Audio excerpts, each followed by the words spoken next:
Hi friends, welcome to my channel. Pranay గీతం 5వ భాగం. ఓ మై గాడ్, అవునా? ఓకే, ముందు మీరు పోలీసులకి ఇన్ఫామ్ చేయండి. తర్వాత మేము ట్రీట్మెంట్ స్టార్ట్ చేస్తాం. ఎందుకంటే ఇది యాక్సిడెంట్ కేసు కదా అన్నారు డాక్టర్. నో డాక్టర్, అలా అనకండి. మీరు చెప్పినట్టే పోలీసులకి ఇన్ఫామ్ చేస్తాను. బట్ అంతవరకు ఆగితే తన ప్రాణాలే పోవచ్చు.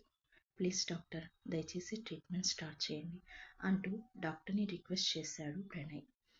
ఓకే మిస్టర్, మీరు మీ పనిలో ఉండండి. ఈ ఫామ్ మీద కొంచెం మీరు సైన్ చేయండి అంటూ ఒక ఫామ్ ప్రణయ్ చేతికిచ్చి, ఇంతకీ ఈవిడ మీకు ఏమవుతారు అని అడిగారు డాక్టర్ ప్రణయ్ని. అది అది అంటూ ప్రణయ్ నసుకుతుంటే, తొందరగా చెప్పండి మిస్టర్ అని డాక్టర్ మళ్ళీ అడిగేసరికి, తను నా వైఫ్ డాక్టర్ అని చెప్పాడు ప్రణయ్. ఆ సిచ్యువేషన్లో ఏం చెప్పాలో కంగారులో తెలియక. ఓకే ఓకే ఓకే అని, సిస్టర్ ఆమెను ఐసీయూలోకి తీసుకువెళ్ళండి అని చెప్పాడు డాక్టర్. ఓకే డాక్టర్ అని గీతను ఐసీయూలోకి తీసుకువెళ్లారు ట్రీట్మెంట్ కోసం. తనకి ట్రీట్మెంట్ స్టార్ట్ చేశారు. ప్రణయ్ పోలీసులకు ఇన్ఫామ్ చేసి తను ఏఆర్ ఇండస్ట్రీ ఎండీనని చెప్పి, ఈ యాక్సిడెంట్ ఎవరు చేశారో ఏంటో వెంటనే దాని డీటెయిల్స్ అన్నీ కనుక్కోమని చెప్పాడు. అటు నుంచి ఎస్ఐ ఓకే సార్ అని చెప్పాడు. ఇంతలో నర్స్ వచ్చి, సార్ మేడం మొబైల్ అంటూ ప్రణయ్కి గీత ఫోన్ ఇచ్చింది. ఓకే థ్యాంక్ యూ అని ప్రణయ్ ఆ ఫోన్ తీసుకుని అందులో గీత ఫాదర్ నెంబర్ కోసం వెతికి తన తండ్రి రఘురామ్కి ఫోన్ చేశాడు. ఇటు కూతురు ఇంకా రాలేదని, ఇప్పటికే చాలా లేట్ అయిందని అనుకుంటూ ఎదురు చూస్తున్న రఘురామ్ ఫోన్ మోగడంతో కూతురు నెంబర్ చూసి కాల్ లిఫ్ట్ చేసి, హలో అమ్మా గీత, ఎక్కడున్నావమ్మా? ఇంత లేట్ అయిందేంటి, ఇంకా రాలేదు ఇంటికి అని అడిగాడు.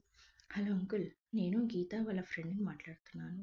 గీతకి యాక్సిడెంట్ అయింది, తనను హాస్పిటల్లో జాయిన్ చేశాను అని చెప్పాడు ప్రణయ్ ఫోన్లో. ఆ మాట వింటూనే షాక్ అవుతూ కింద కూలబడిపోయి ఏడుస్తూ, ఏంటి బాబు నువ్వు చెప్పేది? నా బిడ్డకి యాక్సిడెంట్ అయిందా? ఇప్పుడు ఇప్పుడు ఎలా ఉంది నా బిడ్డకి అని అడిగాడు రఘురామ్. ఇప్పుడు పర్వాలేదు అంకుల్, మీరు వెంటనే బయలుదేరి ఎన్కే హాస్పిటల్కి రండి అని చెప్పి ఫోన్ పెట్టేశాడు ప్రణయ్. రఘురామ్ వెంటనే బయలుదేరి హాస్పిటల్కి వెళ్ళాడు. అక్కడ రిసెప్షనిస్ట్ని, అమ్మ ఇక్కడ యాక్సిడెంట్ అయిన ఒక అమ్మాయిని జాయిన్ చేశారు అని అడిగాడు రఘురామ్. ఎక్కడా అని. ఆమె పేరు అని అడిగింది ఆమె. గీత అని చెప్పాడు రఘురామ్. అవునండి, దెబ్బలు బాగా తగిలాయి, ఆమెకు ఐసీయూలో ఉంది, ఇటుగా వెళ్ళండి అని చెప్పింది దారి చూపిస్తూ. ఓకేనమ్మా, థ్యాంక్ యూ అని చెప్పి ఐసీయూ దగ్గరికి వెళ్ళాడు. ఐసీయూ దగ్గరికి వస్తున్న రఘురామ్కి అక్కడ బయట కంగారు పడుతూ అటు ఇటు తిరుగుతున్న ప్రణయ్ కనిపించాడు. రఘురామ్ ప్రణయ్ దగ్గరికి వచ్చి, బాబు ఇక్కడ గీత అని అంటూ ఉంటే, అంకుల్ మీరు గీత ఫాదరా అని అడిగాడు రఘురామ్ చూసి ప్రణయ్. అవును బాబు, నేను గీత తండ్రిని, నా పేరు రఘురామ్. ఓ నమస్తే అంకుల్, నా పేరు ప్రణయ్. అవునా, మంచిది బాబు. మా అమ్మాయి అంటూ కంగారు పడుతున్న రఘురామ్ని కూర్చోబెట్టి, అంకుల్ డోంట్ వరీ, తను సేఫ్ అని చెప్పాడు. ఈ లోపల డాక్టర్ బయటకు వచ్చారు. డాక్టర్ని చూసిన రఘురామ్ ఆత్రంగా, డాక్టర్ నా బిడ్డకి ఇప్పుడు ఎలా ఉంది అని అడిగాడు దగ్గరికి వెళ్ళి. హీఈస్ ఓకే, సమయానికి తన హస్బెండ్ తీసుకొచ్చి బ్లడ్ కూడా ఇచ్చి బ్రతికించుకున్నారు, షీఈస్ గ్రేట్ అని చెప్పి వెళ్ళిపోయారు. ప్రణయ్ రఘురామ్ వైపు తిరిగి, ఐఎమ్ సారీ అంకుల్, తనను అలా ఆ స్థితిలో చూసి ఏం చెప్పాలో తెలియక అలా చెప్పేశాను అని అన్నాడు Pranay. Thank you for watching.